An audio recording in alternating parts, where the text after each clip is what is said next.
comme ophtalmologiste, O comme opticien et O comme orthoptiste.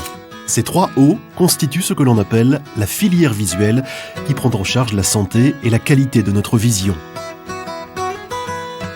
Et aujourd'hui, alors que les rapports de travail entre ces 3 métiers sont en pleine évolution, c'est le moment de poser un nouvel œil sur les 3 O. Pour le docteur Thierry Bourg, président du syndicat national qui regroupe plus de la moitié des ophtalmologistes de France, la raison de cette évolution est simple. On peut dire actuellement que 80% du territoire français a des difficultés d'accès à un ophtalmologiste. Il n'y a pas assez d'ophtalmologistes dans l'ensemble de la France. Et même à Paris intramuros, on voit le nombre d'ophtalmologistes diminuer. Vous avez des départements dans la banlieue parisienne, il y a déjà 5 mois ou 6 mois de délai. Alors qu'il y a 10 ans, il y avait 1 semaine ou 2 semaines. Il y a environ 5800 ophtalmologistes en France, c'est-à-dire moins de 10 pour 100 000 habitants. Le département de Paris est une exception, avec une densité record de plus de 23 ophtalmologistes pour 100 000 habitants. Une dizaine de départements en comptent environ 10 pour 100 000 habitants, ce qui reste une assez bonne moyenne. D'autres départements ont une densité un peu supérieure à la moyenne nationale, avec entre 7 et 9 ophtalmologistes pour 100 000 habitants. Dans de nombreux départements, la densité n'est que de 5 à 7. Ces chiffres concernent l'année 2016. Ils ont été établis par le Conseil de l'Ordre des médecins. Et dans les départements laissés en blanc sur cette carte, la densité peut descendre jusqu'à moins de 3 ophtalmologistes pour 100 000 habitants.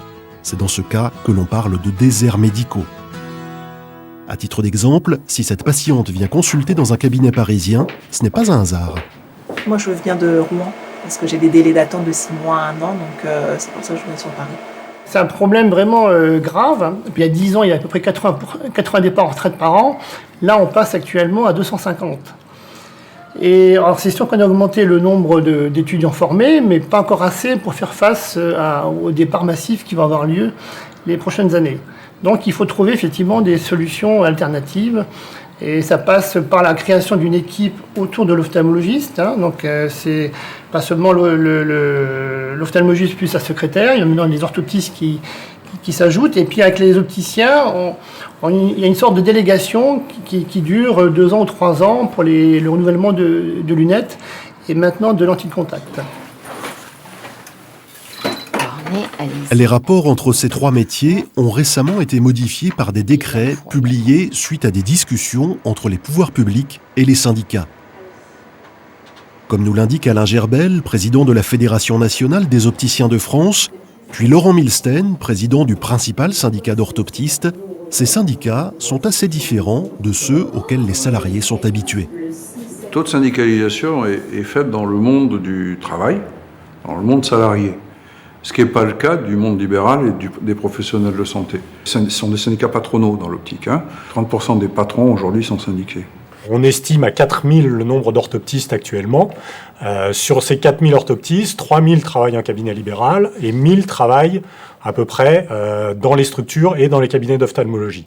Nous, au sein de notre syndicat qui s'appelle le SNAO, nous regroupons plus de 1000 adhérents. L'hôpital parisien des 15-20 est le centre hospitalier national d'ophtalmologie. Il tire son nom de l'époque où il avait été fondé par Saint-Louis. Comme on peut le lire en très vieux français à l'arrière du fronton d'entrée, cet hôpital avait été créé pour accueillir 300 aveugles, c'est-à-dire 15 fois 20, car à l'époque, on comptait par vingtaines. Aujourd'hui, les patients y sont soignés par des ophtalmologistes, qui sont des médecins spécialistes, et ils y rencontrent aussi des orthoptistes, une profession paramédicale qui n'a pas le statut de médecin. Le professeur Laurent Laroche est un des ophtalmologistes chefs de service de cet hôpital.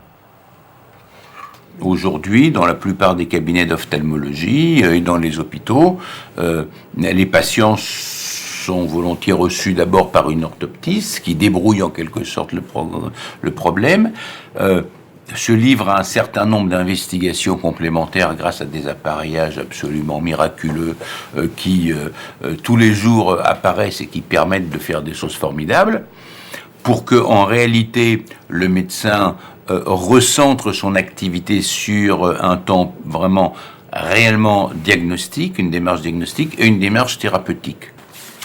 Le professeur Laroche commence sa consultation en étudiant les examens que sa patiente a déjà subis. Une patiente qui n'a d'ailleurs pas forcément très bien compris que c'est une orthoptiste qui les avait pratiqués. Donc oui, je pensais que c'était des médecins qui faisaient les examens. Parfait. Bien. Donc à la question suis-je opérable, la réponse est oui. Alors il faut savoir que d'une part, il n'y a pas de chirurgie sans risque, mais attendez-vous pendant les premiers mois à avoir peut-être une petite sécheresse oculaire parce qu'on coupe des nerfs de la cornée, mais c'est un état qui est habituellement transitoire et qui en quelques mois s'estompe. Voilà, je vous dis au revoir. Merci. Et nous reverrons donc au bloc. Très bien. Merci voilà, beaucoup. Si vous avez d'autres questions, bien sûr, n'hésitez pas. Les nouveaux décrets autorisent désormais les orthoptistes à pratiquer certains actes en dehors du cabinet d'un ophtalmologiste, même si ces actes doivent toujours être prescrits par un médecin. Ce changement est surtout important dans les zones où la densité d'ophtalmologistes est très faible. Le professeur Christophe Baudouin est chef de service à l'hôpital des 15-20. Il faut bien distinguer l'exercice hospitalier et l'exercice privé, l'exercice des villes qui sont relativement riches en tissu médical et l'exercice à l'extérieur où il y a une pénurie médicale extrêmement importante. Les problématiques ne sont pas les mêmes selon qu'on s'adresse à un milieu fortement médicalisé et hautement technologique où là, la complémentarité et le travail commun est absolument majeur, mais également une autre problématique que les nouveaux décrets offrent, qui est celui d'une extension et de la possibilité d'une complémentarité, éventuellement en l'absence d'un médecin. L'exercice de l'ophtalmologie a beaucoup changé ces dernières années. L'ophtalmologie est devenue extrêmement technique. Il y a beaucoup d'exploration et le rôle des orthoptistes est devenu prépondérant comme aide, assistant, des collaborateurs et collaboratrices qui sont extrêmement importantes pour cette mutation technologique. Karim Adrine, orthoptiste, réalise ici des examens d'électrophysiologie. Là, on peut parler d'état de la santé de la rétine. C'est un examen qu'on appelle électrorétinogramme global. C'est un examen qui va nous permettre de nous donner des informations au niveau de la rétine globale, donc sur tout ce qui compose la rétine, ce qu'on appelle les photorécepteurs, cônes et bâtonnets. Donc les 20 premières minutes, on laisse le patient dans l'obscurité pour désaturer la rétine, pour pouvoir avoir une réponse de la première partie des photorécepteurs, en l'occurrence ici des bâtonnets. Au bout des 20 minutes, le patient s'installe sur sa coupole et on commence à projeter des flashs lumineux. Fermez un peu les yeux, madame, et on passe au dernier test. Cybèle Blatrix est orthoptiste au centre du glaucome de l'hôpital des 15-20. Nous, on a de la chance parce qu'on est en milieu hospitalier, l'hôpital est très dynamique. C'est plusieurs fois dans l'année qu'on a des machines nouvelles ou des logiciels.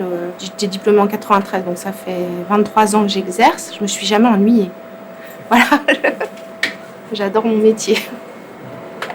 Vous pouvez vous reculer.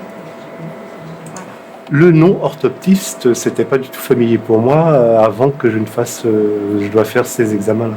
J'ai eu un petit flottement entre l'orthoptiste, je pensais que c'était un ophtalmo, voilà. Au début, c'était pas forcément évident. Un bilan complet pour un glaucomateux avant de passer à la visite avec l'ophtalmologiste, ça peut bien durer 40-45 minutes. Et que la visite va peut-être durer un quart d'heure avec le médecin. Les orthoptistes ne travaillent pas uniquement dans des hôpitaux. Nombre d'entre elles, car aujourd'hui encore cette profession est féminine à plus de 90%, ont aussi un cabinet libéral en ville. C'est le cas de Cathy Bernard pour une moitié de son temps. Et là, je teste vos saccades oculaires. Donc ça fait partie de la motricité conjuguée, donc c'est le passage à la fixation d'un objet à un autre, et c'est la capacité à orienter votre regard dans les différentes positions. La rééducation, c'est un peu la continuité du bilan, c'est-à-dire qu'au bilan, on mesure les capacités fusionnelles du patient, les performances de vision binoculaire, et puis pendant la séance de rééducation, on reprend les mêmes tests, mais cette fois, on va plus insister, on va faire plus travailler dans le temps et on va essayer d'améliorer les performances. Les patients ne comprennent pas toujours au début ce qu'est la profession d'orthoptiste. À la fin de la consultation, j'espère qu'ils ont compris en quoi ça consistait, mais c'est vrai qu'au début, ils arrivent avec des questions, ils ne comprennent pas toujours pourquoi ils sont là. Et puis ensuite, au cours de la séance, on leur explique un petit peu le rôle que l'on a. Et puis, en général, le patient comprend assez facilement, oui. Il est à gauche. À gauche, voilà. Alors, vous allez m'aider, vous allez tenir ceci. Ouais. Comme ça. Voilà. Donc là, le point lumineux est toujours à gauche, on est d'accord ? Le trait, oui. Le trait, pardon, est toujours à gauche. Toujours ? Oui. Toujours ? Non, il est un tout petit peu. Il est à droite. Il est parti de l'autre côté. Ok. Très bien.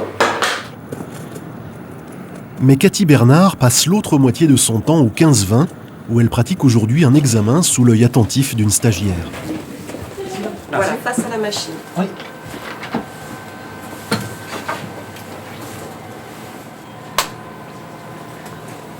Et c'est parti. Dès qu'elle apparaît, tout de suite vous appuyez. Le champ visuel automatisé, il teste les 24 à 30 degrés centraux. Là, on va tester beaucoup plus loin en périphérie.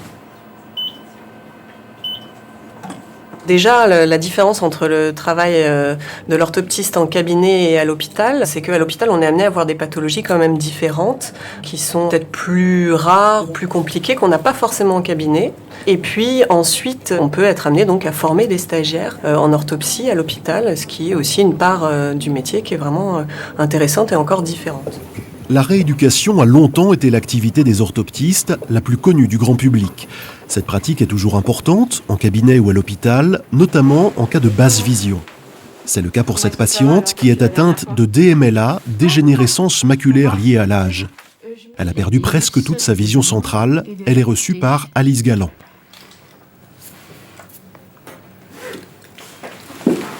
Elle correspond dans la mythologie romaine à Vénus.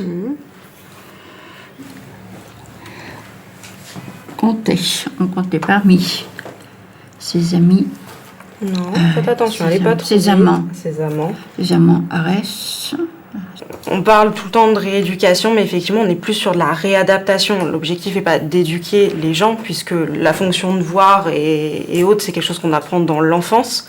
Effectivement, on est plus dans la réadaptation de la vision, parce que le problème, c'est que la plupart du temps, les gens n'ont plus de vision centrale.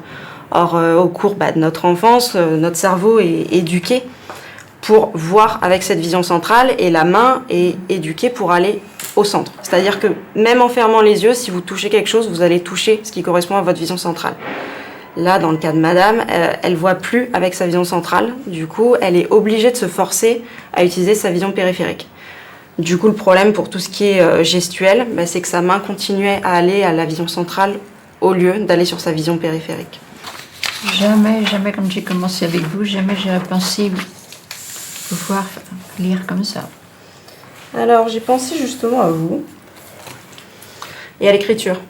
Ah oui ? Je vous ai mis une liste de mots simples et je vais vous demander de les écrire à côté. Oui. Pas de ligne, pas de guide. C'est la difficulté du jour. Bien. L'activité de réadaptation a toujours fait partie du travail des orthoptistes. L'apparition du nouveau protocole élargit surtout leurs autres compétences. L'intérêt de ces protocoles qui sont mis en place, c'est de plus avoir le médecin dans l'établissement. C'est de pouvoir utiliser des médecins lecteurs qui sont géographiquement éloignés. Nous, à l'hôpital, on a cet avantage d'avoir forcément un médecin à proximité. Ça arrive jamais qu'on ait personne. Les décrets parus fin 2016 offrent donc plus de possibilités aux orthoptistes qui travaillent ailleurs que dans un hôpital ou dans le cabinet d'un ophtalmologiste. Mais ils changent aussi l'activité des opticiens en leur donnant plus d'autonomie dans leur pratique. Ils peuvent désormais adapter les prescriptions de lunettes et lentilles pendant un temps plus long avec la même ordonnance et pratiquer eux-mêmes des examens pour vérifier la vision de leurs clients. Bien évidemment, la prescription initiale doit toujours émaner d'un ophtalmologiste. Dans leur magasin, Brigitte et Thierry Tupet préparent et vendent des lunettes, mais ils adaptent aussi beaucoup de lentilles de contact. Donc on va faire la photo de vos cornets. C'est un appareil qui ressemble à ce qu'il y a chez l'ophtalmo qui envoie un petit jet d'air. Là, ça n'envoie rien du tout. C'est juste une photo. Seulement, c'est une photo bien précise, donc il faut que vous soyez stable sur l'appareil. Impeccable. Là, le cliché est fait.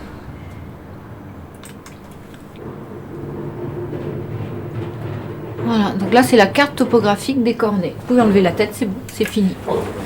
On est indépendant et on n'est pas du tout traditionnel, on va dire. On fait beaucoup plus de contacto que la moyenne des opticiens. On fait 50% de contacto, alors qu'en moyenne, c'est 10 à 15% du chiffre d'affaires. Ça fait partie d'une spécialité qui est commune d'ailleurs aux opticiens et aux ophtalmologistes. Il y a des ophtalmo-contactologues et des opticiens contactologues. On travaille avec des ophtalmos qui nous font confiance depuis des années, qui nous envoient les patients qu'ils estiment être candidats à l'adaptation et ils se déchargent sur nous de l'adaptation qui prend du temps, que eux n'ont pas le temps de faire. Et ensuite, on leur envoie un compte-rendu en leur disant ce que l'on a fait et ils établissent l'ordonnance. Ici, la lentille avant de vous la poser, que vous voyez ce que je vous mets sur l'œil. Oui. C'est tout fin, c'est légèrement bleuté pour faciliter la manipulation, mais ça n'impacte pas la vision. Oui. Ne vous inquiétez pas, je vais les mettre dans le bon sens. D'accord. Les verres, nous les recevons sous forme de palets, comme des palets de hockey sur glace, qui nous sont généralement livrés la nuit par les fabricants. L'étape suivante, ça se passe à ce niveau-là, au niveau du centreur. Donc là, la machine va saisir le verre.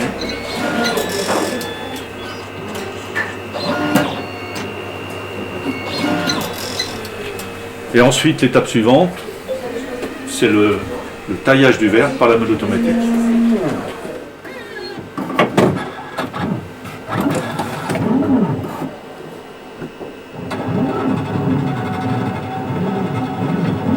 Et là, maintenant, le verre descend sur les meules et le travail commence.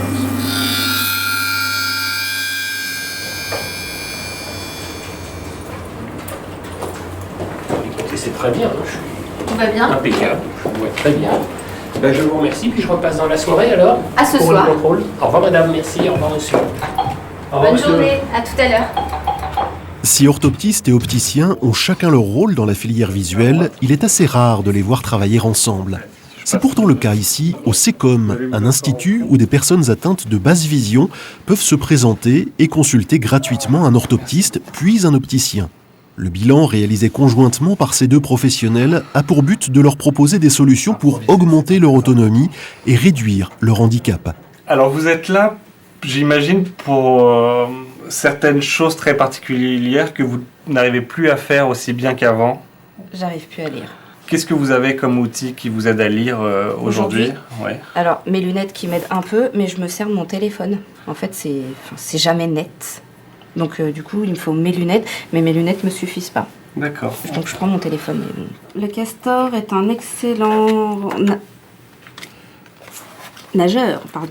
Je vous en prie, suivez-moi. Nous allons aller chez l'opticien. Gauthier Busquet, orthoptiste, accompagne maintenant la patiente pour rencontrer l'opticien Thierry Donatellis. Bonjour. Bonjour. Bonjour. Asseyez-vous. Alors là, vous lisez quoi? C. Très bien. On vous a jamais parlé des filtres qui pourraient vous aider? Non. Allez, faire un petit changement et juste on va regarder avec une autre couleur de filtre, d'accord? Là, j'ai changé les lettres, je vous promets, je vous ai menti tout à l'heure, mais là, je vous promets. Allez-y, dites-moi dès que vous les voyez. BLT. GLT. Non, c'est pas un B. Prenez votre temps. GLT. RLT. D'accord, ok. Mon dernier opticien avec lequel je suis là, il m'a déjà fait relire les lettres, etc. Il m'a refait un petit bilan, mais pas aussi poussé que ça. Et puis là, comme par exemple, là, les filtres, je ne connaissais pas du tout. Ça va être un confort si vous travaillez longtemps, de près ou des choses comme ça, effectivement. Mais ça pourra pas forcément tout vous permettre. Et comme vous avez avec la lunette encore une acuité visuelle qui est bonne, parce que ce qu'on appelle P4, c'est le quotidien, quoi. Vous pouvez faire beaucoup de choses. Et l'efficience est assez bonne, parce que je pense qu'avec une rééducation derrière, vous allez gagner encore en efficience de lecture avec la lunette et les filtres. D'accord ? Okay. Et le top du top, ce serait que, à la rigueur, une loupe électronique, si votre opticien peut, en partenariat avec l'orthoptiste, lui prêter, moi c'est ce que je fais, c'est-à-dire très souvent, bon, j'ai en stock ce genre d'appareil, on téléphone à l'orthoptiste, vous voyez quand, je descends le matériel à l'orthoptiste et pendant le rendez-vous du patient, ils travaillent avec. Moi, comme je fais pas trop de libéral, je suis pas installé dans un cabinet, je communique pas forcément beaucoup avec les opticiens. Mais toi qui as un cabinet, je crois que tu communiques pas mal avec moi, les je communique orthoptistes. beaucoup. Je travaille essentiellement avec mes orthoptistes dès qu'il y a de la basse vision, parce qu'on est vraiment très, très complémentaires. C'est-à-dire, je prenais l'exemple ne serait-ce qu'une loupe électronique, c'est très facile à vendre, on donne ça, on laisse partir les gens, et s'il n'y a pas derrière, moi à mon sens, une éducation, enfin, un apprentissage de ça avec un orthoptiste, la plupart du temps, très rapidement, ça reste dans un tiroir, et ça ne sert à rien.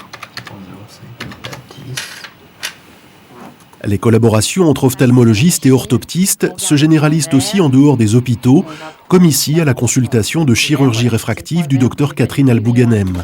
C'est souvent pour les orthoptistes l'occasion de développer des spécialisations dans leur métier. C'est sûr que d'une manière générale, les orthoptistes suivent un petit peu l'hyperspécialisation de la personne avec qui ils travaillent. Par exemple, ici, à la clinique de la vision, on a une batterie d'examens complémentaires qui sont spécifiques de la chirurgie réfractive. Et c'est sûr que si on va dans un centre de rétine, on n'aura pas du tout les mêmes examens complémentaires. C'est des choses que l'on observe dans certains centres, dans certaines villes. C'est vrai qu'il y a des zones où l'ophtalmologiste, même s'il voulait s'hyper spécialiser, il aurait un petit peu de mal parce qu'il a besoin, comme il draine très large, il a besoin de faire un petit peu toutes les pathologies ophtalmologiques, sinon les patients seraient vraiment démunis s'ils devaient en plus faire plus de kilomètres pour aller voir l'ophtalmo dans un autre département même parfois. Vous allez tendre les bras vers moi comme ça, vous faites un petit trou. Ici. Vous voyez la lettre au fond? Oui. Vous la mettez dans le trou. Vous l'avez? Oui. Là, il y est ou pas? Non. Et là, oui. Oui. Okay. L'orthoptiste va mener en fait un peu son enquête en choisissant l'examen pertinent pour le médecin pour qu'il puisse avoir un bon diagnostic et après décider avec le patient quoi faire. Ce que je vous propose de vous obtenir chirurgicalement en modifiant la courbure de votre cornée, c'est cette correction-là qui est un petit peu moins bonne que celle que je vous ai mise immédiatement avant, d'accord, mais qui doit être meilleure quand même que celle que vous avez sans correction. D'accord. Donc vous êtes mieux comme ceci que tout à l'heure quand je vous ai essayé rien du tout. On est bien d'accord. Reculez la tête. Donc je vais vous expliquer un petit peu. Charlotte Rigal-Sastourné, l'orthoptiste qui travaille ici avec le docteur Al-Bouganem, a aussi une autre activité en dehors de ce cabinet.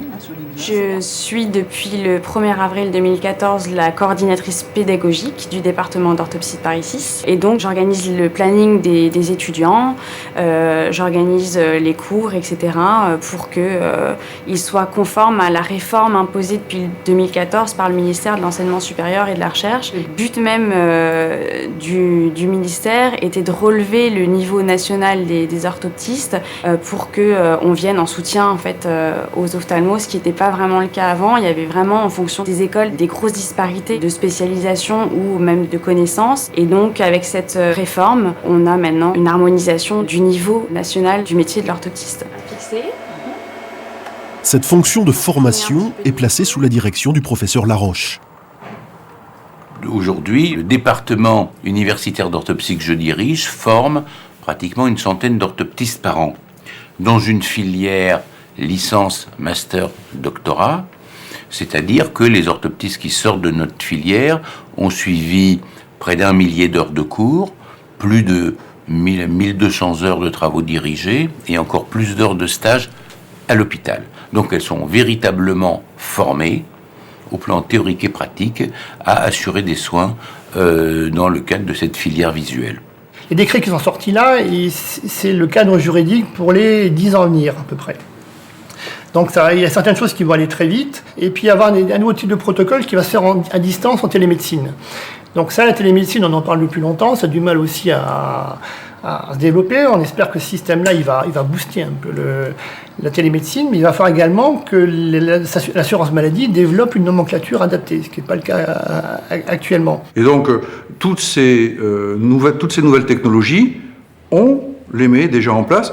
En les mettant dans la loi, on incite un peu les acteurs à aller plus loin et à penser 21e siècle et non pas 20e siècle.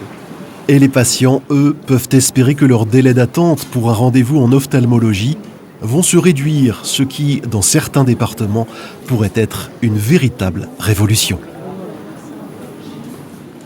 Pour de plus amples informations, vous pouvez contacter l'Union nationale des aveugles et déficients visuels à 0800 940 168 www.unadev.com.